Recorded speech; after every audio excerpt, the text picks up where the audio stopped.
तेरी वाणी जीवन की रोटी, नैनों की ज्योति अंधेरा मिटाती।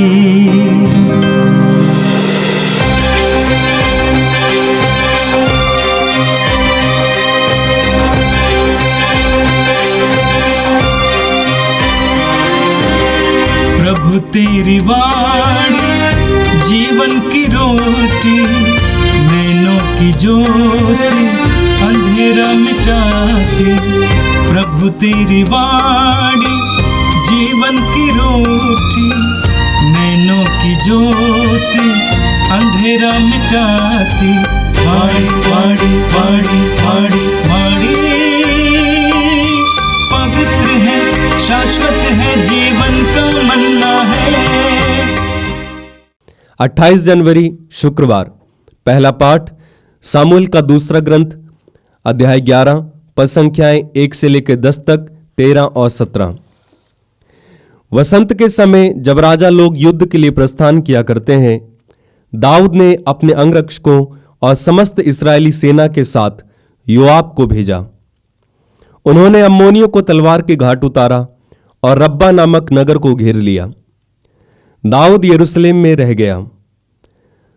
दाऊद संध्या समय अपनी शैया से उठकर महल की छत पर टहले ही रहा था कि उसने छत पर से एक स्त्री को स्नान करते देखा। वह स्त्री अत्यंत रूपवती थी।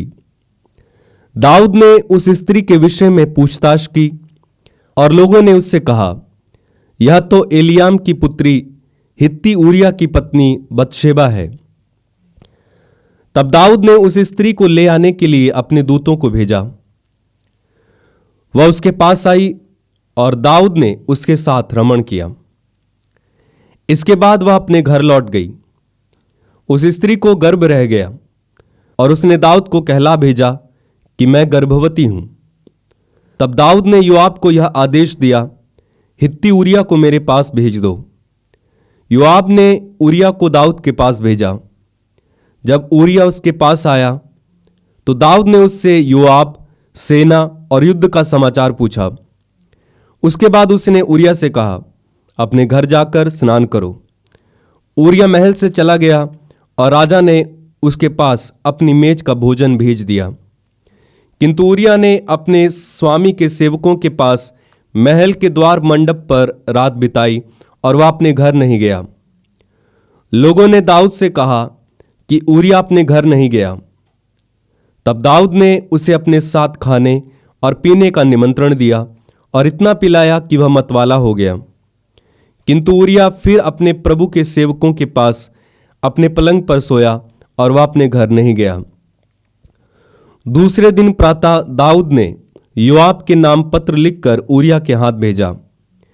उसने पत्र में यह लिखा, जहां घमासान युद्ध हो रहा है वहीं ऊरिया को सबसे आगे रखना और तब उसके पीछे से हट जाना, जिससे वह मारा जाए और खेत रहे।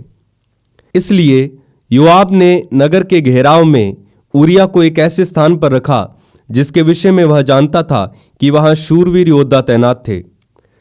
नगर के निवासी योआब पर आक्रमण करने निकले। सेना और दाऊद के अंगरक्षकों में से कुछ लोग मारे गए और हित्ती ऊरिया भी मर गया। यह प्रभु की वाणी है। संत मार्कुस के अनुसार पवित्र सुसमाचार अध्याय 4 वाक्य 26 से 34 तक। यीशु ने लोगों से कहा, ईश्वर का राज्य उस मनुष्य के सदृश है जो भूमि में बीज बोता है। वह रात को सोने जाता और सुबह उठता है। बीज उगता है और बढ़ता जाता है, हालांकि उसे पता नहीं कि यह कैसे हो रहा है। भूमि अपने आप फसल पैदा करती है, पहले अंकुर, फिर बाल और बाद में पूरा दाना। फसल तैयार होते ही वह हंसिया चलाने लगता है, क्योंकि कटने का समय आ गया है। यीशु ने कहा, हम ईश्वर के राज की तुलना किससे करें? हम किस दृष्टांत द्वारा उसका निरूपण करें? वह राई के दाने के सदृश है।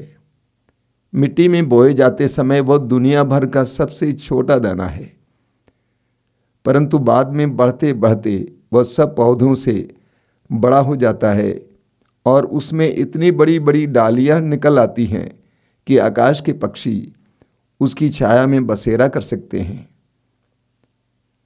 वह इस प्रकार के बहुत से दृष्टांतों द्वारा लोगों को उनकी समझ के अनुसार सुसमाचार सुनाते थे। वह बिना दृष्टांत के लोगों से कुछ नहीं कहते थे, लेकिन एकांत में अपने शिष्यों को सब बातें समझाते थे। ये प्रभु का दिव्य सुसमाचार है। क्रिस्त प्रभु की जय। मेरे प्रिय भाई और बहनों, आज के इस पवित्र दिन के लिए प्रभु को धन्यवाद देते हुए आज को हम प्रभु के हाथ में समर्पित करते हैं कि आज का संपूर्ण दिन हमारे लिए अनुग्रह का दिन बने। आज हम एक महान संत का पर्व मनाते हैं। उनका नाम है संत थॉमस एक्वाइनस। ये 13वीं सदी के संत थे और इनको कलीसिया का एक महान स्तंभ माना गया है। विशेष करके ईश शास्त्र और दर्शन शास्त्र के क्षेत्र में इनका योगदान बहुत ही बड़ा रहा है। आज का पहला पाठ सैमुएल के दूसरे ग्रंथ की अध्याय 11 से लिया गया था। हमने सुना राजा दाऊद के पतन के बारे में, राजा दाऊद के घोर अपराध के बारे में। ये वही राजा दाऊद हैं जो जिनके बारे में प्रभु ने कहा कि मेरे हृदय की इच्छा के अनुसार मुझे एक राजा मिला है। यही वही राजा हैं जिनके ऊपर अभिषेक किया गया सामुएल के द्वारा, तो पवित्र आत्मा सशक्त रूप से उन पर उतर आया था। ये वही राजा दाऊद हैं जो सबसे ज़्यादा इस्राएल पर शासन किया था। 40 वर्ष तक यशस्वी बने रहे। प्रभु ने राजा दाऊद को विजय दिला दी। लेकिन आज हमने सुना कि वही राजा दाऊद प्रलोभन का शिकार बनता है, पाप करता है, घोर अपराध करता है। क्या मतलब इसका? सबसे पहले कि कोई भी मनुष्य प्रलोभन से दूर नहीं है या पाप से अछूता नहीं है। मनुष्य दुर्बल है। प्रभु यीशु ने कहा मार्कुस अध्याय 14 उसके वाक्य 38 में कि मनुष्य का शरीर दुर्बल है। राजा दाऊद गिरा, घिनौना अपराध किया। हमें इस बात को नहीं भूलना चाहिए कि ईश्वर ने आदम और हेवा को अपना प्रतिरूप बनाया था, आदन बगान में रखा था। इसके बावजूद उन्होंने ईश्वर का विद्रोह किया, आज्ञा का उल्लंघन किया, पाप किया। इस सत्य को हमें जानना है और सदा हमें नम्रतापूर्वक ईश्वर के अधीन जीवन जीना है। अब राजा दाऊद में हम आते हैं। राजा दाऊद कैसे गिरा? वचन में हमने पढ़ा कि जब सब राजा अपने देश, अपने राज्य के विस्तार के लिए जाते थे सेना के साथ, राजा दाऊद के अंदर उस समय आलस्य आया। राजा दाऊद ने जिम्मेदारी, सेना की जिम्मेदारी सेनाध्यक्ष के हाथ में दिया और राजा दाऊद महल में ही रह गया। और उस दिन उन्होंने अच्छे से खाया, विश्राम किया। विश्राम करने के बाद शाम के समय टहलने के लिए महल के छत पर आता है। जब वो महल के छत पर टहल रहा था, एक आलसी की आंखें प्रलोभन ढूंढती हैं। राजा दाऊद को एक नारी को नहाते हुए देखने का मौका मिलता है। बड़ी अजीब परिस्थिति है। नारियां किस समय नहाने जाती हैं और इस दिन वो नारी शाम के समय नहाने आती है। ये प्रलोभन देने वाला शैतान का एक नाटक है। प्रलोभन करता हमारे लिए गिरने लायक प्रसंग बनाता है। और राजा दाऊद ने उस नारी को देखा, बार बार देखा, उसके बारे में पता लगवाया। राजा दाऊद को अपनी नजरों पर नियंत्रण नहीं था। हमें संसार में बहुत सारी चीजें दिखाई देती हैं, लेकिन जिस समय हम बार बार देखने लगते हैं, हम गिरने लगते हैं, हमारा पतन होता है। दाऊद को भी ऐसा ही हुआ। उसके बारे में पता लगाया। जब राजा दाऊद को पता चला कि वो अपनी ही सेना की एक साधारण सैनिक की पत्नी है, उसको बुलवाया। राजा दाऊद ने उसके साथ संसर्ग किया, जबकि हम जानते हैं राजा दाऊद की कई पत्नियां थी, उपपत्नियां थी, उसको किसी नारी की कमी नहीं थी। लेकिन उसकी नज़रों के द्वारा वासना की आत्मा दाऊद के अंदर प्रविष्ट कर जाती है और उसको मजबूर करता है कि वह उसके साथ, उस नारी के साथ रमण करे। जब बाद में नारी ने खबर भेजा आपका बच्चा मेरे गर्भ में पल रहा है, तो राजा दाऊद इस पाप को छिपाने का प्रयास करता है। उसके पति को सेना से बुलवाता है और उससे कहता है कि जाकर अपनी पत्नी के साथ आज रात गुजारो। लेकिन वो ये करने को तैयार नहीं होता है। उसने सोचा कि मेरे साथी युद्ध के मैदान में हैं, तो मैं कैसे अपनी पत्नी के साथ रात गुजार सकता हूँ। कितना सुंदर, कितना अच्छा देशभक्त है वो, राजा से भी बड़ा देशभक्त। राजा को अच्छा नहीं लगा। अगले दिन फिर उसको मदिरा पिलाया, दारू पिलाया, कहा कि जाकर अपनी पत्नी के साथ लेटो। वो तैयार नहीं था। राजा क्रोधित हुआ। उसने क्या किया, उसने एक पत्र लिखा सेनाध्यक्ष के नाम पर, इस बात का ख्याल करना इस व्यक्ति को उरिया को सेना में ऐसी जगह खड़ा करना कि वो मर जाए, मार डाला जाए। ऐसा ही हुआ, वो मार डाला जाता है। अपने पाप को छिपाने के लिए राजा दाऊद क्या क्या नहीं करता, अपराध पर अपराध करता है। एक पाप को छिपाने के लिए कई पाप कर देता है। यही होता है हमारे भी जीवन में, ये होता है हमारे भी जीवन में। हम भी एक पाप को छिपाने के लिए कितने अन्य पाप कर डालते हैं।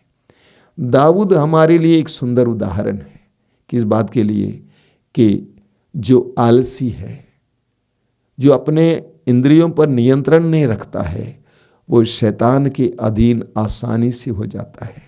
उसके बाद वो क्या करता है उसको पता नहीं है, वो अंधा हो जाता है। पाप उसको अंधा बना देता है। हमें सीखने की आवश्यकता है। और आज के सुसमाचार में प्रभु यीशु ने ईश्वर के राज्य के विस्तार के बारे में समझाया। वचन में हमने सुना, वह इस प्रकार के बहुत से दृष्टांतों द्वारा लोगों को उनकी समझ के अनुसार सुसमाचार सुनाते थे। वह बिना दृष्टांत के लोगों से कुछ नहीं कहते थे।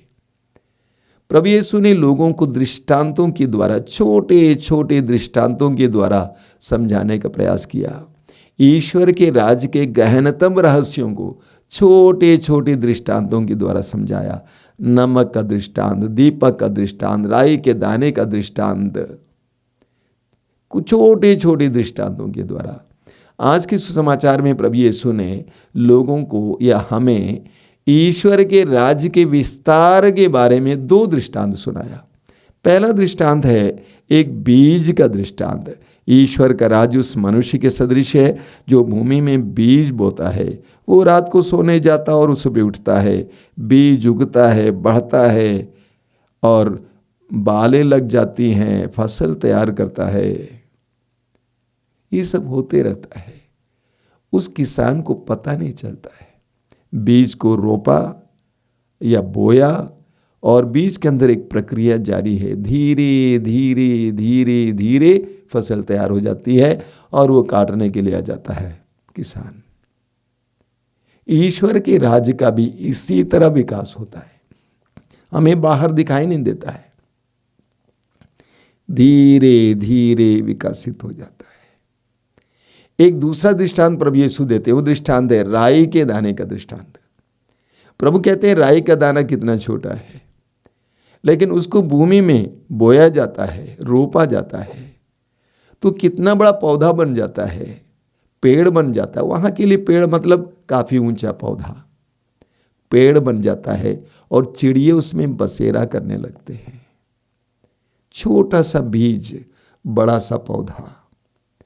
ईश्वर के राज्य का विस्तार इसी तरह होता है। इस संसार की अन्य चीज़ों के विस्तार की तरह नहीं है।